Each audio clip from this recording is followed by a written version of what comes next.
pembelaku, segala khawatirku ku taruh di kakimu. Allah pemeliharaku, bila kau yang membuka pintu, tak ada satupun dapat menutupnya. Bila kau yang mengangkat aku, tiada yang dapat merendahkanku.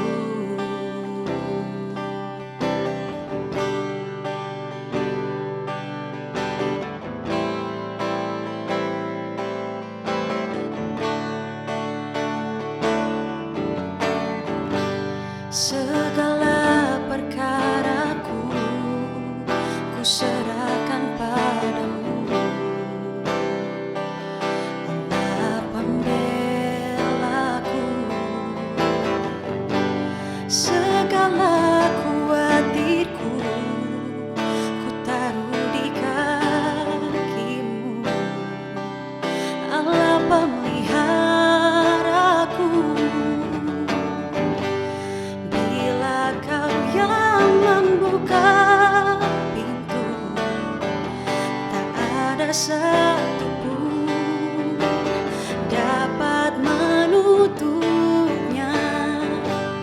Bila kau yang mengangkat aku, tiada yang dapat merendahkanku.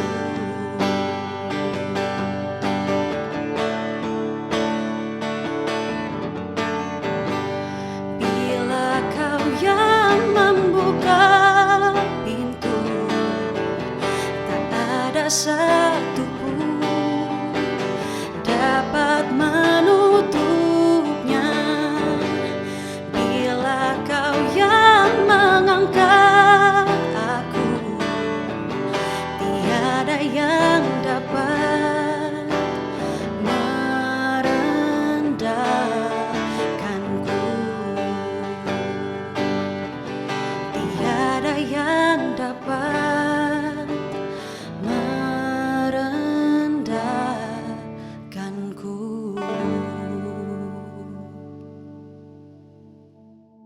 Shalom, Bapak Ibu Saudara-saudari yang dikasihi di dalam Tuhan Yesus Kristus. Bertemu kembali di dalam acara KIS. Sebelumnya mari kita bersatu di dalam doa.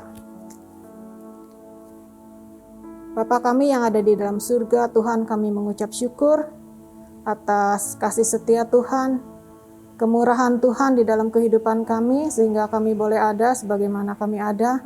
Dan kami diberi kesempatan Tuhan untuk bersekutu di tengah minggu, dan kami boleh beribadah, boleh mendengarkan firman Tuhan. Apabila sebentar firman-Mu ditaburkan, Bapa, kami berdoa, biar Roh Kudus-Mu boleh mengolah tanah hati kami menjadi tanah yang subur untuk firman Tuhan boleh bertumbuh di dalam hati kami dan kehidupan kami. Terima kasih ya Bapa, kami menyerahkan waktu ini ke dalam tangan kuasa-Mu. Engkau yang bekerja ya Tuhan, supaya kami semua boleh diberkati. Di dalam nama Tuhan Yesus kami sudah berdoa, haleluya, amin. Bapak Ibu Saudara, saya terlebih dahulu akan membacakan ayatnya diambil dari Keluaran 18 ayat 13 sampai 23, tapi saya akan pilih beberapa saja. Nanti saudara bisa membaca lebih lanjut sendiri ya. Keluaran 18 ayat 13, keesokan harinya duduklah Musa mengadili di antara bangsa itu, dan bangsa itu berdiri di depan Musa dari pagi sampai petang. 14, ketika mertua Musa melihat segala yang dilakukannya kepada bangsa itu, berkatalah ia, apakah ini yang kau lakukan kepada bangsa itu? Mengapakah engkau seorang diri saja yang duduk, sedang seluruh bangsa itu berdiri di depanmu dari pagi sampai petang? Ayat 15, kata Musa kepada mertuanya itu, sebab bangsa ini datang kepadaku untuk menanyakan petunjuk Allah. Apabila ada perkara di antara mereka dan seterusnya, Musa menjelaskan.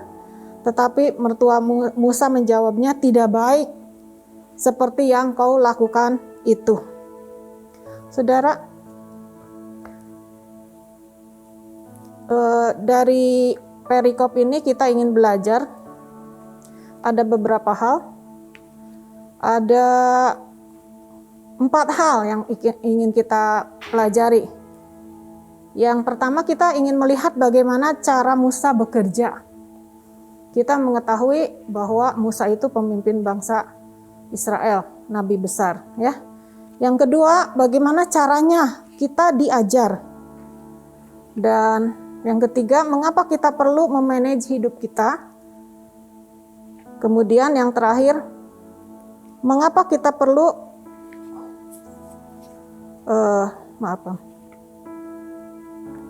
apa saja yang perlu kita manage, itu yang keempat, ya. Jadi kita kembali lagi ke poin 1. Kita lihat cara kerja Musa.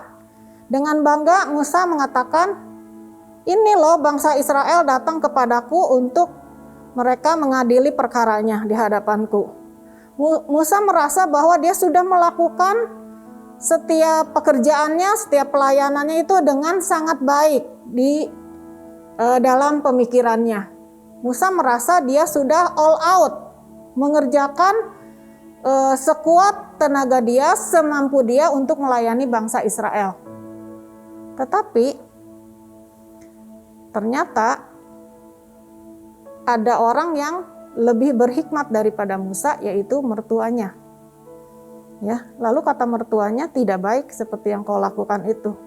Nah, dari sini kita melihat bahwa mungkin kita memiliki satu pekerjaan, mungkin kita memiliki satu pelayanan.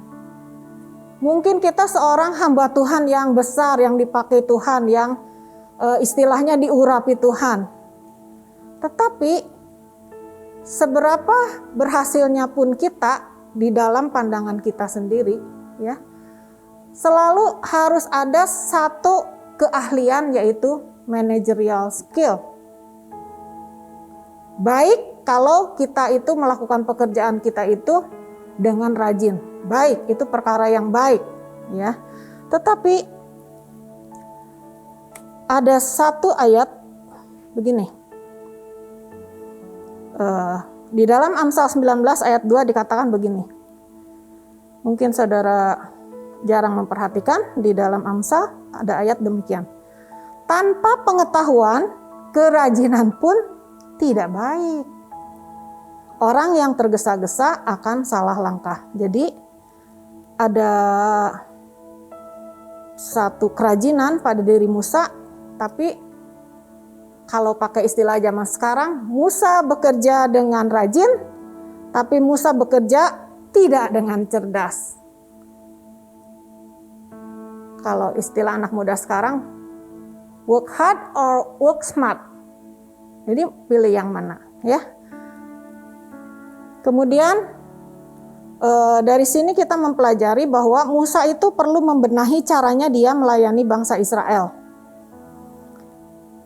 Jadi Musa saja seorang pemimpin yang besar yang di dalam pemandangannya saya sudah cukup baik, saya menerima perintah dari Allah untuk memimpin bangsa Israel, saya sudah melakukan dengan sepenuh hati saya, tetap dia perlu sesuatu, yaitu belajar untuk dapat melakukan pekerjaannya atau pelayanannya dengan lebih baik, ya. Dan bagaimana caranya kita diajar? Kalau Musa saja seorang pemimpin besar perlu belajar managerial skill, bagaimana dengan kita? Level-level pekerjaan kita itu berbeda-beda. Ya, mungkin ada yang komisaris, ada yang direktur, ada yang kepala staf, kepala bagian, karyawan biasa, atau mungkin saudara punya usaha sendiri. Tetapi setiap aspek di dalam kehidupan kita, baik itu pekerjaan atau pelayanan, perlu yang namanya managerial skill. Jadi tidak bisa kita bekerja keras tanpa pengetahuan. Tidak bisa kita bekerja dengan rajin, tetapi tanpa bisa memanage atau mengatur sedemikian rupa. Nah, pertanyaannya, kalau Musa belajar kepada mertuanya Yitro, kita belajar kepada siapa? Sebagai seorang pegawai, seorang karyawan, seorang usahawan, seorang pelayan Tuhan, hamba Tuhan, atau apapun itu fungsi saudara di dalam masyarakat, pertanyaannya kita perlu belajar kepada siapa? Yang pertama, di dalam Bilangan 23 ayat 19 dikatakan demikian. Ini ayat luar biasa ya. Sangat menginspirasi kita bahwa yang namanya integritas itu sangat perlu. Demikian Bilangan 23 ayat 19. Allah bukanlah manusia sehingga ia berdusta, bukan anak manusia sehingga ia menyesal. Masakan ia berfirman dan tidak melakukannya, atau berbicara dan tidak menepatinya? Kepada siapa kita mesti belajar? Yang paling penting dari kehidupan seseorang itu adalah karakter. Di dalam suatu usaha, jika karakter kita tidak baik, mungkin tahap awal kita bisa berhasil. Tetapi berikutnya orang akan melihat karakter kita, maka nanti suatu saat akan stop, saudara. Jadi yang pertama, kita perlu belajar kepada yang berintegritas tinggi, ya. Sebagai seorang anak Tuhan, kita perlu belajar kepada siapa untuk memperbaiki karakter kita? Kepada firman Tuhan. Itu yang pertama. Lalu Musa itu dia menerima langsung firman Tuhan dari Allah. Tetapi ia juga perlu managerial skill atau pengetahuan tentang bagaimana ia melayani bangsa Israel. Yang berbicara kepada Musa, ya tidak baik seperti yang engkau lakukan itu, engkau akan membuat bangsa Israel lelah, itu bukan Tuhan. Tetapi melalui Yitro. Nah, di dalam kehidupan kita perlu belajar memanage pekerjaan kita, atau pelayanan kita, atau apapun fungsi kita di dalam masyarakat itu dari seseorang yang berintegritas tinggi. Apa itu integrity? Integrity itu satu kata dan perbuatan. Saudara, kemudian poin yang kedua, orang yang kita bisa belajar adalah seseorang yang berhikmat. Tentu kalau kita mau belajar cara mengoperasikan komputer, kita tidak akan belajar kepada katakanlah seorang tukang sapu jalanan. Belajar pada yang berhikmat, belajar pada ahlinya, belajar kepada yang berpengetahuan. Seorang hamba Tuhan juga perlu belajar, jangan bilang saya sudah diurapi Tuhan, saya sudah dipakai Tuhan. Musa pun demikian. Tetapi tetap dia perlu yang namanya managerial skill, dia perlu mengatur, dia perlu belajar. Seorang hamba Tuhan jangan merasa diri sudah besar. Tetap harus belajar, harus menimba ilmu. Bukan bagaimana supaya ucapannya baik, tetapi dia harus mempersiapkan dirinya sedemikian rupa. Zaman sekarang bisa dengan cara apa saja. Bisa mendengarkan dari YouTube, khotbah-khotbah, baca-baca buku rohani, ya, sering baca terjemahan, bukan terjemahan, apa tuh namanya, tafsir, ya, kitab A, kitab B, kitab C, dan seterusnya. Jadi ada banyak hal yang kita perlu belajar sebagai seorang hamba Tuhan.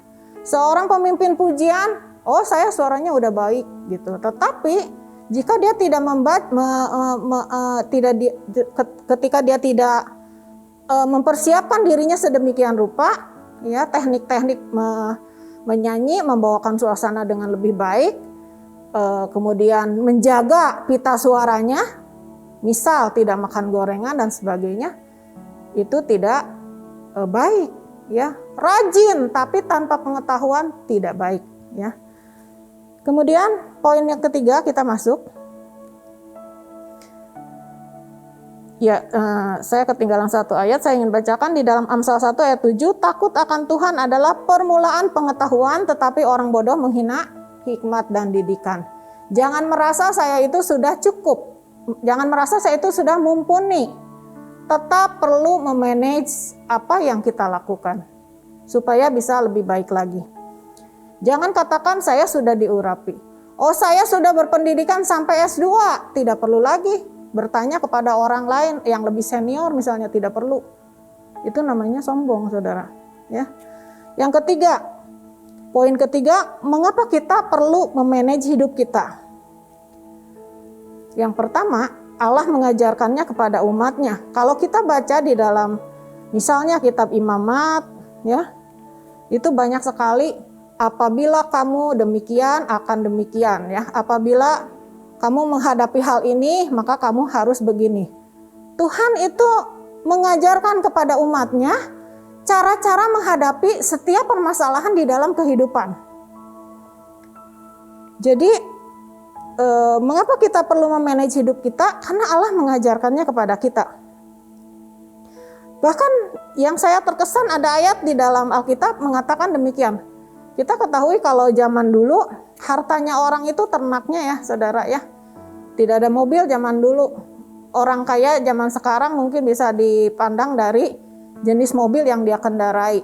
Tapi zaman dulu orang dipandang kaya itu dari berapa ribu ternaknya. Berapa ribu lembunya, berapa ribu kudanya, untanya, dan seterusnya, kambing dombanya. Ada ayat yang mengatakan, perhatikanlah kawanan ternakmu. Berarti apa yang kita miliki, harta kita itu harus di-manage, saudara. Itu luar biasa, ya. Kemudian kita juga tahu di dalam Alkitab ada yang mengatakan demikian. Ini dalam hal hubungan dengan orang lain, ya saudara. Dalam hal hubungan dengan orang lain. Perjanjian lama saya bilang boleh tetap relevan loh dengan kehidupan kita. Ada ayat mengatakan demikian. Jangan mengingini istri sesamamu. Ada satu lagi. Segala sesuatu yang dijumpai tanganmu untuk dikerjakan, kerjakan itu sekuat tenaga. Bahkan jangan mengingini istri sesamamu, pokoknya jangan envy, ya, jangan pengen punya orang kita pengen gitu. Dia punya rumahnya banyak, saya juga pengen banyak begitu. Atau bisa sampai membunuh karena mengingini. Nah, ini luar biasa, ya. Ini bisa kita terapkan di dalam kehidupan kita saat ini, walaupun itu diambil dari perjanjian lama, saudara. Jadi Alkitab itu perjanjian lama, perjanjian baru tetap relevan di dalam kehidupan kita. Karena Alkitab itu berisi prinsip, bukan aturan, bukan hukum. Tapi dia prinsip yang selalu bisa diterapkan sepanjang masa. Ketika Alkitab mengatakan jangan mengingini istri sesamamu, artinya itu apa yang ada di dalam hati kita. Itu sesuatu yang buruk dan itu perlu diperbaiki. Yang kedua, mengapa kita perlu memanage hidup kita? Karena Tuhan Yesus juga mengajarkannya kepada kita. Ini perjanjian baru, ya. Misal, ya saudara, ya, di dalam hubungan dengan orang lain, perbuatlah kepada orang lain apa yang kamu ingin orang lain perbuat kepada kamu. Terus apalagi? Nah, ini yang tidak akan pernah ada yang bisa mengalahkan. Jangan membalas kejahatan dengan kejahatan, ya. Ketika orang lain berbuat jahat kepada kita pun kita tetap harus berbuat baik. Itu adalah bagaimana kita memanage hidup kita, bagaimana kita memanage hati kita, saudara. Ya, lanjut ya, saudara. Mengapa kita perlu memanage hidup kita? Untuk membuat pekerjaan, pelayanan hidup kita itu lebih baik, ya. Karena mertua Musa mengatakan tidak baik seperti yang engkau lakukan itu. Gak baik. Jadi kita perlu memanage hidup kita supaya lebih baik. Dan saya bacakan sekali lagi di dalam Amsal 19 ayat 2. Tanpa pengetahuan kerajinan pun tidak baik, saudara. Orang yang tergesa-gesa akan salah langkah. Banyak orang yang pekerjaannya mungkin dia lakukan dengan rajin, tetapi nggak beraturan, sehingga dia akan kelelahan sendiri, tidak bisa mengatur dirinya sendiri.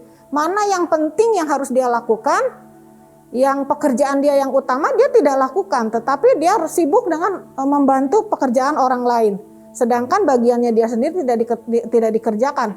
Itu saya bilang pekerjaan yang ya rajin, ya baik hati, tetapi tidak efisien. Bukan seperti itu yang Tuhan inginkan di dalam kehidupan kita. Kita perlu memanage hidup kita supaya hidup kita itu berhasil, saudara. Memperoleh hasil yang lebih baik. Di dalam ayat 23 dikatakan demikian ya. Ayat 23 saya bacakan. Jika engkau berbuat demikian dan Allah memerintahkan hal itu kepadamu, maka engkau akan sanggup menahannya dan seluruh bangsa itu akan pulang dengan senang, puas, senang ke tempatnya. Ya, bangsa Israel yang Musa layani itu akan pulang dengan puas, senang. Artinya ada satu kepuasan, ada satu kebahagiaan, saudara. Berarti Musa berhasil. Dan kita pun perlu memanage hidup kita supaya kita bisa puas dan senang. Kalau kita selalu menghadapi kegagalan, mungkin kita mengeluh, kenapa saya tidak berhasil di dalam pekerjaan saya? Kenapa saya tidak pernah naik jabatan? Kenapa saya tidak pernah dapat promosi? Kenapa saya tidak pernah dikirim ke luar negeri? Selalu orang lain. Kenapa saya tidak pernah diberi tugas yang lebih tinggi? Gaji yang lebih tinggi? Saudara mungkin menyalahkan orang lain, tetapi sebenarnya bisa saja hal itu adalah karena diri saudara sendiri tidak bisa memanage diri dengan baik. Ya. Sehingga kita tidak sanggup menahannya. Sehingga pekerjaan kita itu tidak tepat sasaran. Rajin tapi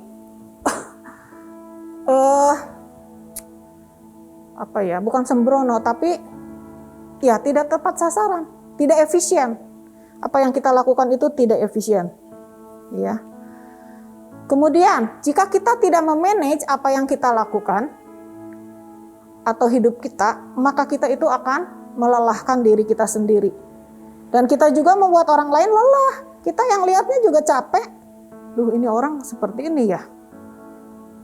Di dalam ayat 18 dikatakan demikian.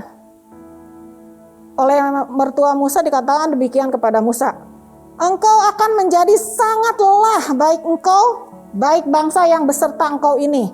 Sebab pekerjaan ini terlalu berat bagimu. Takkan sanggup engkau melakukannya seorang diri saja. Yang salah itu bukan karena terlalu banyak yang harus dilayaninya, bukan. Yang salah itu adalah cara Musa menanganinya. Cara Musa dia melayani bangsa Israel itu yang salah atau tidak tepat. Jadi kita tidak bisa pakai alasan pekerjaan saya banyak, waktu saya sedikit, sehingga saya tidak sempat memperhatikan anak saya. Loh, jangan salahkan waktu, semua orang punya 24 jam. Tetapi bagaimana setiap kita masing-masing memanage diri kita sedemikian rupa sehingga pekerjaan kita tuh efisien. Jangan buang-buang waktu. Jangan mengerjakan sesuatu dengan serampangan sehingga tidak tepat sasaran. Itu salah saudara sendiri. Dikatakan engkau akan menjadi sangat lelah. Banyak orang yang drain, hidupnya tuh capek mengeluh. Padahal mungkin kesalahan ada pada diri kita sendiri. Ya. Dan yang terakhir saudara, apa saja sih yang perlu kita manage? Yang pertama tentu saja yang terutama di dalam kehidupan kita sebagai anak-anak Tuhan adalah hidup kerohanian kita, hubungan kita dengan Tuhan saudara. Nah, hal ini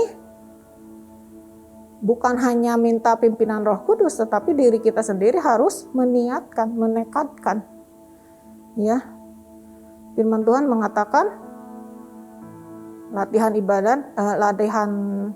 badani terbatas gunanya, saudara. Ya, tetapi latihan ibadah itu sangat berguna, saudara. Ya, dan dikatakan biarlah rohmu menyala-nyala dan layanilah Tuhan. Jadi paling penting di dalam kehidupan kita penopang setiap kekuatan mental kita itu adalah hubungan kita dengan Tuhan. Kita selalu perlu firman Tuhan, sehingga kita tidak menjadi down ketika keadaan menjadi sulit. Karena kita punya pegangan, punya harapan, punya kekuatan di dalam Tuhan. Yang kedua, itu adalah hubungan kita dengan sesama. Siapa bilang yang harus di-manage itu hanya masalah pekerjaan atau pelayanan? Hubungan, relasi antar sesama itu juga perlu dibina, saudara.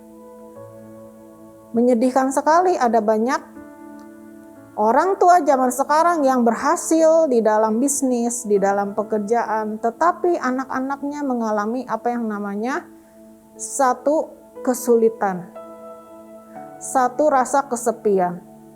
Anak-anaknya merasa hidup sendiri karena relasi itu tidak dijaga, saudara. Dan hubungan kita dengan sesama itu akan menjadi jauh lebih baik ketika hubungan kita dengan Tuhan itu baik. Karena firman Tuhan mengatakan, kasihilah Tuhan Allahmu dengan segenap hatimu, dan seterusnya. Kasihilah sesamamu seperti engkau mengasihi diri sendiri. Lalu, bagaimana kita menunjukkan bahwa kita menunjukkan Allah, mengasihi Allah? Melalui cara kita mengasihi saudara kita, sesama kita yang bisa dilihat dengan mata. Firman Tuhan katakan, bagaimana kamu bisa mengatakan saya mengasihi Allah yang tidak kelihatan, sedangkan saudaramu sendiri yang kelihatan kamu gak mengasihi? Gak bisa, saudara. Ya. Yang ketiga, dari tadi sudah disebut-sebut pekerjaan, pelayanan, bisnis kita itu perlu diurus. Jangan, udah jalan, serahkan aja sama pegawai kepercayaan kita. Kita mah gak perlu ngurus, ngapain capek-capek gaji kita. Nah, itu mungkin satu segi ada betulnya, kita udah gaji dia, ngapain kita capek-capek lagi? Dia harus bekerja dong untuk kita. Mungkin itu betul, tetapi tetap segala sesuatu yang kita miliki di dalam kehidupan kita itu, seperti firman Tuhan katakan tadi, perhatikan kawanan ternakmu. Itu pekerjaan kita, bisnis kita, itu kawanan ternak kita sekarang. Kita harus manage, kita harus urus, jangan merasa malas, jangan merasa udahlah udah jalan begitu. Pekerjaan kita harus dilakukan di samping dengan rajin, baik rajin sekali lagi, tetapi terlebih penting kita harus berhikmat atau berpengetahuan. Karena itu kita harus selalu belajar, ya. Yang namanya belajar itu tidak kenal umur. Tidak sedang mengatakan bahwa saudara sudah tua harus sekolah terus, tidak. Belajar itu bisa di mana saja.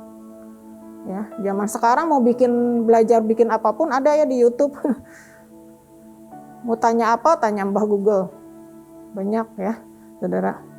Nah, ya, apapun itu menyangkut pekerjaan pelayanan kita, bisnis kita harus manage, saudara. Harus diperbaiki terus dan terus. Kita harus terus mengembangkan diri, itu yang saya maksud. Kemudian yang terakhir itu ada dua lagi. Yang keempat itu adalah keluarga, ya. Banyak keluarga saat ini berantakan. Kenapa? Karena baik pihak istri maupun pihak suami tidak mau memanage, dalam tanda kutip memanage. Tidak bisa yang namanya keluarga itu dibiarkan berjalan seperti air mengalir, tidak bisa. Kita harus mengurus, bukan berarti bahwa kita itu harus overprotective terhadap anak-anak. Kita harus kontrol suami atau istri kita itu sedemikian rupa. Setiap jam ditanya, "Pak ada di mana?" Atau "Pak sedang apa?" "Mas sedang apa?" Bukan seperti itu yang saya maksud. Tetapi kita harus menjaga relasi pasangan, relasi orang tua dengan anak itu dengan baik, saudara. Keluarga itu tidak bisa dibiarkan berjalan begitu saja. Terutama saudara anak-anak. Anak-anak itu membutuhkan figur ayah, sangat penting. Figur ibu sangat penting. Jangan biarkan anak-anak kita itu besar sendiri, saudara. Kita mungkin merasa kita sudah mengurusnya dengan baik, anak-anak sudah kita urus dengan baik. Dalam pikiran kita sudah memberikan makanan bergizi. Kita sudah memberikan pendidikan yang terbaik. Kita sudah memberikan makanan yang pakaian yang sangat layak. Tetapi yang ada di dalam pikiran saudara mungkin hanya masalah-masalah jasmani saudara. Anak itu sangat kompleks kebutuhannya. Dan kita orang tua harus memperhatikan hal ini. Kita harus memanage keluarga kita. Hubungan dengan pasangan itu harus di-manage. Tidak boleh saudara tidak berkomunikasi dengan pasangan saudara. Itu harus di-manage saudara. Tidak bisa saudara bersikap acuh tak acuh terhadap keluarga saudara. Ya, itu adalah anugerah yang Tuhan beri di dalam kehidupan saudara untuk saudara bisa urus pelihara keluarga saudara. Dan yang terakhir, tentu saja tadi sudah saya singgung, waktu kita. Waktu kita itu harus kita manage. Artinya, ya waktunya mah 24 jam satu hari. Tetapi, apa yang perlu kita lakukan? Apa yang harus, ada apa yang urgent, apa yang important, itu yang harus kita perhatikan. Mana yang mendesak harus dikerjakan, mana yang penting dikerjakan, mana yang kurang penting, mana yang tidak penting saudara. Itulah kuncinya kita mengatur waktu di dalam kehidupan kita. Ya, jadi dengan mengatur waktu kita bisa jangan sampai kelelahan saudara ya. Orang yang kelelahan periksa diri. Barangkali bukan karena pekerjaannya terlalu banyak seperti tadi Musa. Karena terlalu banyak itu bangsanya. Ngantri, berdiri dari pagi sampai petang. Tapi masalahnya bukan itu tadi firman Tuhan katakan. Tapi Musa salah mengerjakannya. Saudara, jadi atur hal-hal yang perlu kita lakukan. First thing first. Itu yang perlu kita ingat. Ya, demikian firman Tuhan yang bisa saya bagikan pada saat ini. Mari kita berdoa. Bapa, kami mengucap syukur Tuhan, sungguh firman-Mu selalu relevan di dalam kehidupan kami. Sekalipun itu diambil dari perjanjian lama. Firman-Mu ya dan amin, dan firman-Mu mengajar kami Tuhan untuk kami menjalani kehidupan kami dengan lebih baik. Terima kasih untuk nasihat firman Tuhan pada saat ini. Dan kami bersyukur ada Allah yang senantiasa membimbing dan mengajari kami, memberkati dan menuntun hidup kami. Terima kasih ya Allah.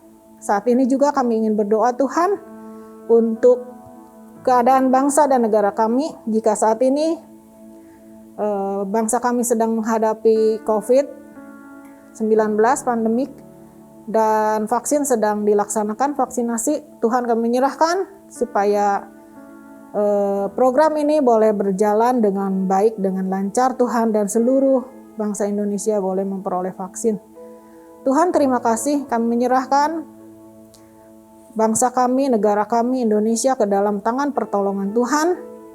Biarlah satu saat nanti kami percaya setiap lutut akan bertelut, setiap lidah akan mengaku bahwa Yesus adalah Tuhan dan menerima Engkau sebagai Tuhan dan Juru Selamat mereka di dalam kehidupan mereka. Terima kasih ya Bapak, kami menyerahkan pemerintahan Republik Indonesia dari Bapak Presiden, Wakil Presiden, para koordinator, menteri, para menteri, setiap staf khusus kepresidenan, semua TNI, Polri, setiap jajaran yang mengurus negara ini Tuhan, yang memanage negara ini, Tuhan berikan hati yang jujur, hati yang takut akan Engkau, dan Tuhan memberkati Indonesia. Kami juga berdoa untuk gereja kami, GGP Shalom, menyerahkan Bapak Gembala Jemaat, Bapak Almond Retika, dan Ibu serta keluarga ke dalam tangan pengasihan Tuhan. Kasih karunia Tuhan tetap atas beliau, berikan kekuatan, kesehatan, berkat yang melimpah. Terima kasih ya Bapak, Engkau yang memberkati keluarga ini supaya menjadi satu kemuliaan bagi nama Tuhan. Kami juga berdoa untuk setiap anggota GGP Shalom, para orang tua, lansia, kaum bapak, kaum ibu, para pemuda, kaum remaja, anak-anak sekolah minggu. Tuhan, kami menyerahkan mereka semua ke dalam tangan pertolongan Tuhan. Di masa yang sulit ini, biar mereka boleh merasakan tetap kasih setia Tuhan di dalam kehidupan mereka. Biarlah berkat Tuhan boleh melimpah atas kehidupan mereka. Terima kasih ya Allah untuk setiap kasih anugerah Tuhan. Terima kasih atas firman-Mu. Biar firman-Mu termeterai di dalam hati kami dan Roh Kudus memampukan kami untuk melaksanakan firman Tuhan. Terpuji namamu, di dalam nama Tuhan Yesus kami sudah berdoa. Haleluya. Amin. Bila kau yang membuka pintu, tak ada